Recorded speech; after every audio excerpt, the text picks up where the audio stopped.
Welcome to the Shuttlecock podcast, brought to you by Badminton South Australia, the show that talks about the badminton community and the sports industry. Thanks to our amazing sponsors, Badminton Australia, Bendigo Bank West Beach and O'Neill Sportswear.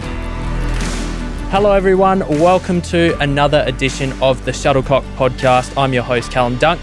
Joining us today on the show is Ian Bridge from Badminton Oceania. Ian, good to see you, mate. Always good to catch up.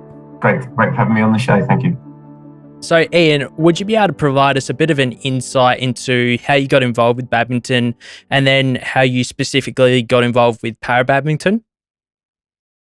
Yeah, I think like most people, I was back in the UK, started playing at school, joined clubs, played competitions, etc. from there. Like many people, played a number of different sports. So I was, I suppose, a jack of all trades and master of none, ultimately. But moving ahead, I did my coaching qualifications back in the UK, and then when moved over to Australia, I took further qualifications over here. And then I got asked to set up a project in Western Australia to try and get some people with disabilities into the sport of badminton. And this was around the time that badminton was being considered for the Tokyo Paralympics in 2020. So, interestingly, I started off the project and I said to Australia, what information, what resources do we have around how to coach people with disabilities in badminton? And I was met with the big fat zero.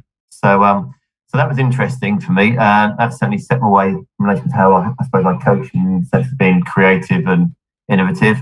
Just found my way. Eventually, I did get some resources from overseas, and rolling the clock forward now, there's a lot more information on the internet, and with the BWF providing lots of useful resources on coaching players with a disability. So in essence, started off very small, got into some wheelchair sports clubs, and then started a program in Perth. And then obviously a few years later, I then took on the role of the national coach and ultimately moved over to Melbourne a couple of years ago. For viewers at home who may not be familiar with Para-Badminton, there's 6 different classifications. Hopefully my memory is good from the coaching course that you did with me. But for those at home who may not have any idea, what are the 6 classifications for Para-Badminton? And what are, I suppose, the differences, between the classifications in terms of the rules? Yeah, well, the first thing is I'm really pleased you remembered something from the course. Mate, you're a good teacher, that's why. You're correct, 6 classifications. And just going through them quickly, you've got 2 wheelchair classes. So you've basically got one wheelchair class, which is for players with lower limb impairments and also upper limb impairments. The second class is basically wheelchair, where players just have a lower limb impairment and their upper limbs are all fine or have very kind of minimal disability with it from there. So that's the 2 wheelchair classes, very simply. We then move on to what we call 2 standing lower classes. The SL3, which because of the limited mobility and movement, they're for players identified playing half court. And for SL4 players, they've got far greater movement. They can actually play full court. So they go through a process where they're actually kind of assessed by a classifier to determine which category they go into. So, for example, some players will have cerebral palsy, and depending on the restrictions they've got and what they can actually do as to which class they will go in from there. Following that, you've got the standing upper 5, which quite simply is players that have just got an upper arm impairment, predominantly maybe some form of paralysis or an arm amputee. They're the 2 most common features into that class. And then the final class is what's known as SH6, which is the short stature players who generally will have some form of dwarfism in there, and they have their own kind of category from there. And for playing socially, players don't need to worry about any sort of official classification. But for those players that are looking to kind of compete in national Oceania championships and indeed international championships, they need to go through a process where they get reviewed by a medical team to determine their classification fits with what they're looking to enter in. Just to follow on from your answer to that question, we've got a very successful para-badminton program here in South Australia that's run by Chris and Nigel on Tuesdays and Wednesdays at the moment. Would you be able to sort of classify the players that we have in our program at the moment into one of those 6 that you mentioned? So I believe Sashka would be an SL4. Would that be right? Correct. Yeah, she's got cerebral palsy, got good movement, so she's classified as SL4. And Richie, would he be a WH1 or a WH2? Oh, you got it right to begin with. It's a WH1. He's got a lower limb disability and he has a upper limb impairment. Yeah, and then we've got Angelina, who's short stature. So you've done a fair bit of work with those 3 as they've got the SASI scholarships at the moment. So, Ian, you're currently working at Badminton Oceania. Would you be able to tell us about some of the game development and the coaching that you are doing with them at the moment? I know you've been heavily involved with some of the BWF Level 1 coaching courses, but do you mind telling us a little bit about your current role? Yes, certainly. My current role, obviously, by the tag of Oceania, responsible kind of for covering the region. So, for example, in June this year, I actually went over to Papua New Guinea and Fiji, where I delivered programs for both junior development, but also, importantly, around inclusivity and working with some of the para players in those countries, along with some of those who have intellectual disabilities. The program in Papua New Guinea is going really well. Certainly a different environment, different challenges. Don't have the courts that we have within Australia. For example, we went onto the beach to try and do a little bit of their badminton. We had to spend 20 minutes clearing all the cans, bottles, plastics off the beach to try and make the courts as safe as we could before we could get on and play from there. So I think as a region, it's really important that we support the Pacific Islands because we want them to be able to come up and challenge the Australians and the New Zealanders who tend to be far more established programs up and running from there. Within Australia, we've obviously delivered a number of programs, and last weekend I actually delivered a para camp in Melbourne. And what we did this time, which made it a little bit unique, was we combined it with running a disability coaching workshop. So we had the players living and sleeping together and working in the same environment, which proved to be really, really successful. So the players got a lot more knowledge from the coaches. The coaches were asking questions for the players, which provided them with a lot of really good information. For example, one of the players who is a below-knee amputee, he brought down about 4 or 5 of his different prosthetics.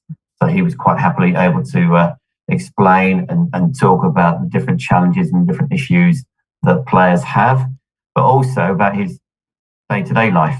So actually the coaches are going away armed with a lot more information, not only just purely about information on the badminton court, but taking players outside the badminton court and finding out the challenges some of our players have on their day-to-day life. You mentioned previously about doing some work in the intellectual disability space, and it's quite a big market to tap into, and we've sort of put our toes in the water without being able to get something fully sustainable up and going. But do you have any tips for coaches or maybe even physical education teachers about working with students who may have an intellectual disability and how badminton can help them? Yeah, I think quite simply sport and badminton in particular provide many benefits, lots of opportunities. Again, it's not a contact sport, which adds some benefit for a lot of the players who look to get involved. I mean, the key thing in essence is patience and making it enjoyable from there and treating everybody as an individual and looking actually what can they do rather than what they cannot do from there. And again, from an Oceania perspective, we've got some really good programs running in Papua New Guinea and Fiji, along with some of the other countries, including Guam, that are really kind of proactive in this area from there. And it'd be great, whilst we're chatting in Australia, to be little bit more kind of proactive and to grow the program from there. As you rightly point out, dip the toes in, but need to go the next stage.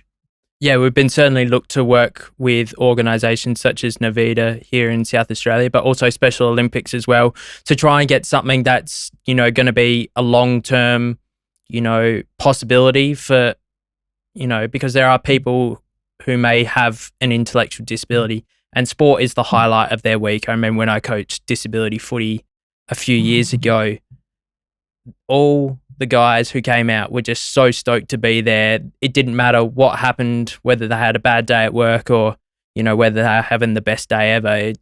Footy was their escape from the real world. And I like what you said about focus on what the players can do rather than what they can't do.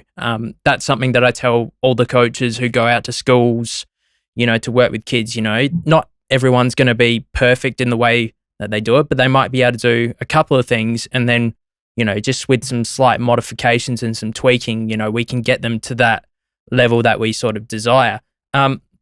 You've just finished up at Badminton Australia as the Para-Badminton participation coordinator and the coach. What was that experience like? And we're going to touch on Tokyo a little bit later on in the show, but can you tell us a little bit about the time that you spent at BA? Yeah, like all good things, it's certainly a big challenge, working on a real shoestring. And I was only actually doing a few hours a week, kind of paid work from there.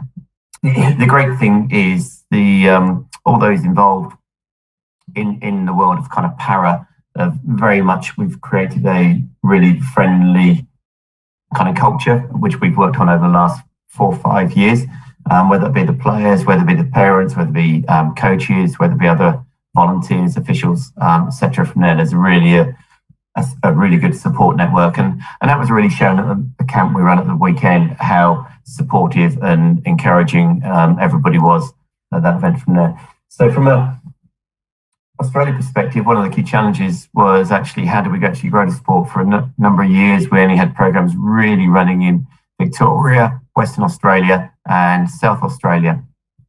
The good thing now, rolling the clock forward a couple of years, we've got some really good programs running in New South Wales.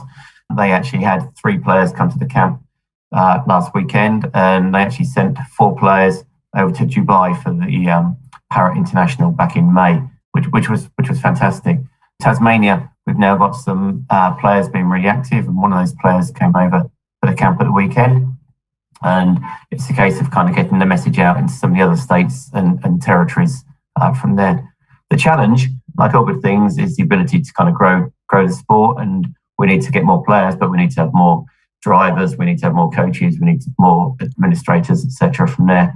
And even though we're talking about para from a intellectual disabilities perspective, it's making people aware there's actually kind of good pathways within there. One of the things I'd love to have seen during my time in Australia would have been for us to have a national competition aligned with the para one for those with intellectual disabilities, and hopefully something like that may happen in a few years' time. The plus on Special Olympics is there's potentially the opportunity in 2027, I think, for Australia to host the World Games, which if that does come off, then that's actually a brilliant opportunity, which hopefully will be seized upon not only just by Australia, but the other countries in this region. Sounds like you did a fair bit in your time there. Pretty good considering you're only contracted for 8 hours a week. Yeah. It was certainly a big challenge. But again, there's plenty of people out there that want to work and help. And if you can give them a bit of direction and support, that's great. We know our funding is extremely low, but I always say, if there's a will, there's a way. We can make things work. And we've shown over the last few years, and certainly pre-COVID, that we've got players now looking on the pathway, competing overseas, and we've had certainly 3 or 4 players entering multiple events over the last 4 years. Yeah, hopefully we can get some South Australian representatives in the near future. We've certainly got 2 or probably 3 really bright prospects at the moment. You were able to go to Tokyo as part of the Paralympics last year, which would have been an amazing experience going to a COVID-impacted Paralympics. Just a Paralympics in general is a pretty surreal experience and something that I'm quite jealous of. Would you be able to talk us through the couple of weeks that you spent in Tokyo and how did we go? Yeah, it was certainly an interesting experience. It was the first time I've been to the Paralympics, so it's difficult to compare it to a previous one where you've got all the big crowds and everything like that. You could only kind of imagine the atmosphere and the environment that you're in. And it was such a shame that really, COVID obviously impacted on the crowds that you couldn't have, etc. from there. Because we know where the venue badminton was played. We were there 2 years earlier and we had 500 people watching and the noise was absolutely incredible. And the stadium held, I think, 8,000 or 9,000 people. And if that had been full, the noise would have been absolutely fantastic. You wouldn't have heard yourself being able to speak. But as it was a kind of slightly surreal for us from the Australians because we were quite restricted on where we can go. We didn't really interact with people from other countries. We didn't use the kind of village canteen where lots of people obviously meet and catch up because obviously, like all things, you meet people from different countries at different events and you become friends with them, etc. from there. So that little bit was missing. But I will say that, Paralympics Australia certainly made it a really good environment, considering the circumstances and catered for all our needs and were very supportive in everything that we did. We had two players attend, both from Western Australia, Caitlin Dunk and Grant Manzoni. Grant is a wheelchair player in the WH2 category, with Caitlin in the SL4 female group, which obviously played the full court from there. Grant was particularly unfortunate because he drew the world number 1 and world number 3 in his group and got beat, but performed very well. Caitlin had 3 matches in her group, and unfortunately, the last game she lost in 3 very, very close games, which was a shame. So we'll be looking for Paris to get our first elusive win in Para-Badminton. And obviously what we're hoping is the sport will build up and grow, particularly with 2028 in Los Angeles and then obviously all the talk around Brisbane in 2032. Ian, you recently stepped away from your role at Badminton Australia, still obviously doing some work with Badminton Oceania at the moment. So what does the future look like for you and how much longer are you going to be involved with badminton? What's next for Ian Bridge? Well, answering the phone less and less emails to worry about for a start. The short-term plan is to kind of carry on working with the various countries in the region to kind of grow the sport and to get it obviously up to the next level, grow the numbers, grow the coaches, and if I can play any part in that, then that's really good. I'm still working and speaking with many people within the Australian para community. I've actually just taken on a little bit of work for Badminton Australia just to help, Badminton Victoria, just to help them grow some of their programs over here. And then for me, I actually want to get into my wagon and then drive around Australia and see the real Australia. Well, if you're ever in Adelaide, make sure that you stop in and say hello. I think there would be lots of people here who'd be keen to catch up with you. That's brilliant. Thank you very much. I certainly will do. Ian, thank you so much for joining us on the Shuttlecock podcast. Thank you to those of you who are watching at home. Make sure that you tune in for our next episode.